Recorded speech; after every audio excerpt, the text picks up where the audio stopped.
Salut, c'est Trado, content de vous retrouver pour la mise à jour de plusieurs actions qui m'ont été demandées et que j'avais promis de mettre à jour. Et là, j'ai un peu de temps, donc je vais le faire. On va commencer par Arkema.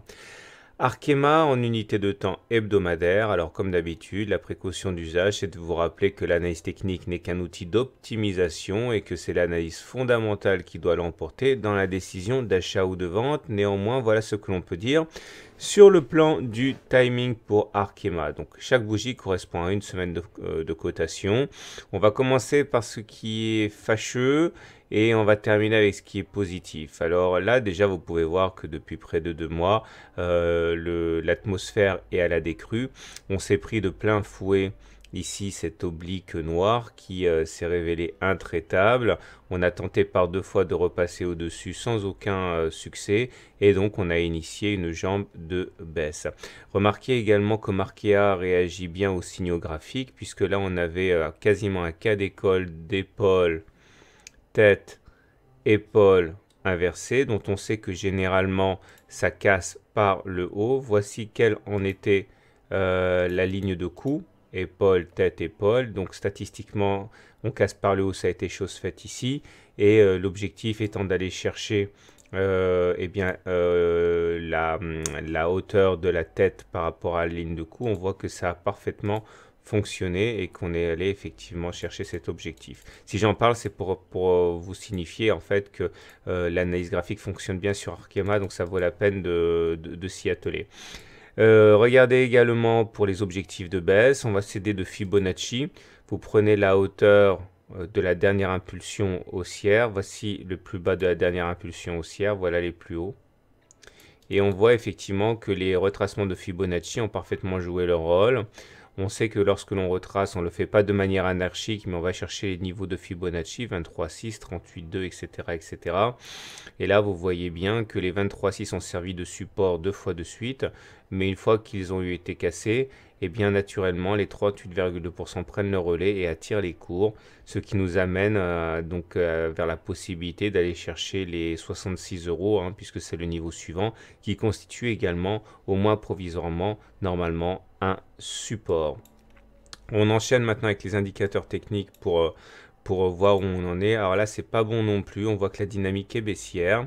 On le voit à plusieurs choses. Tout d'abord, le MACD là, il vient de croiser son signal à la baisse. Regardez, ça, c'est le MACD. Ça, c'est le signal. Et ça, c'est le croisement. Quand ça croise à la baisse, c'est un signal baissier. Quand ça croise à la hausse, c'est un signal haussier. Donc, vous l'aurez compris, la dernière fois que ça s'est produit, c'était à peu près, allez, ici, qu'on a croisé à la baisse. Ok, c'est-à-dire qu'on voit bien le grand accès de faiblesse qu'il y a eu depuis. Donc là, on ne peut pas se réjouir du croisement du MACD. Pas plus que le momentum qui croise sa ligne de 0 n'est positif, puisque ça mesure la pression. Et là, puisqu'on bascule négatif, ça veut dire que la pression devient négative sur le titre. Il ne faudrait pas non plus sur le TRIX croiser le signal à la baisse ici, puisque la dernière fois que ça s'est produit, c'était là. Et vous voyez que ça a effectivement laissé augurer de la baisse qui s'en suivit par la suite. Alors voilà pour les éléments plutôt négatifs. Maintenant, j'aimerais en venir aux éléments positifs, parce que fondamentalement et contrairement aux apparences, eh bien Arkema est bien orienté à moyen terme, puisque tout d'abord, regardez la théorie de dos ici. Elle nous enseigne que la tendance est haussière, parce que regardez, lorsque les pics sont descendants et que les creux sont descendants, la tendance est baissière. Par contre, lorsque c'est l'inverse, que les pics deviennent ascendants et que les creux deviennent ascendants, cela veut dire que normalement, après la tempête, vient le calme. Donc malgré la consolidation à laquelle on assiste, normalement on devrait repartir vers le haut, à moins que la tendance ne s'inverse, mais il n'y a pas de raison a priori de penser qu'elle soit sur le point de s'inverser. Si en plus on doit utiliser Ishimoku pour savoir la tendance, eh bien on voit également que c'est plutôt pas mal, puisque regardez, ça c'est le nuage. Le nuage, c'est la zone qui est bleue ou verte ici. Et la théorie dit que quand on est au-dessus du nuage, on est en tendance haussière, et quand on est en dessous du nuage, on est en tendance baissière. Regardez ici, à partir du moment où on a basculé en dessous du nuage, ça a été l'apocalypse. Et il a fallu repasser au-dessus du nuage pour se retrouver dans une situation favorable. Et à partir de là, eh bien, vous voyez bien qu'on est toujours au-dessus du nuage. Et donc, au regard de cet indicateur, on est toujours en tendance haussière. Alors, on a des sentinelles. On a la Tenkan qui est ici, qui cote 60, enfin, qui a 71 € actuellement, et on a la Kijun qui est là, la verte, qui a 63 €. Il faut savoir que la Tenkan et la Kijun ne sont ni faciles à passer à la hausse ni à la baisse. La Tenkan a d'ailleurs soutenu les cours deux fois avant de finalement lâcher.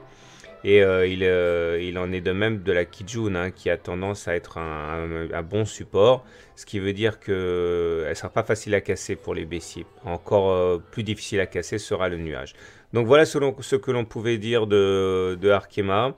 Il est sûr qu'à court terme, c'est pas bon, mais pour l'instant, la tendance de fond demeure haussière. On retiendra comme support important les 38,2% de retracement de Fibonacci à 66 € et également à 63 € avec la Kijun et toute cette zone-là correspondant au nuage. Voilà, la prochaine résistance importante, eh c'est celle-là, hein, c'est le niveau précédent de Fibonacci, 23,6%, donc à 70 €, dont on voit que ça a fait buter les cours quand même pas mal de temps. Voilà, place à l'action suivante.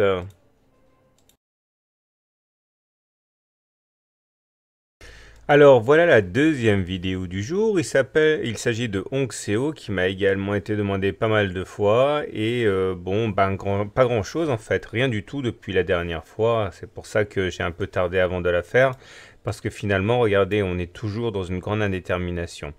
Comme pour l'action précédente, vous voyez que lorsque les pics sont ascendants et que les creux sont ascendants, on est en tendance haussière.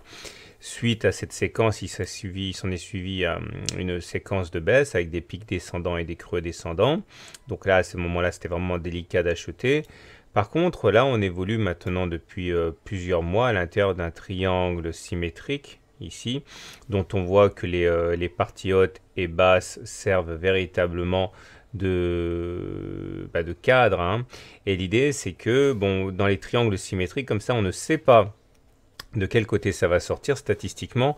Ce qui est sûr, c'est que l'objectif se calcule généralement de la manière suivante. Vous prenez la hauteur de la première oscillation complète, voici la première oscillation complète, et vous allez reporter ça du côté par lequel on casse, c'est-à-dire que si on casse par le haut, eh bien, il s'agira de porter ça vers le haut comme ça, et ça nous donnerait un objectif de 8 €, 8,3 €. Attention, hein, ce sont des bougies hebdomadaires, chaque bougie correspond à une semaine de cotation.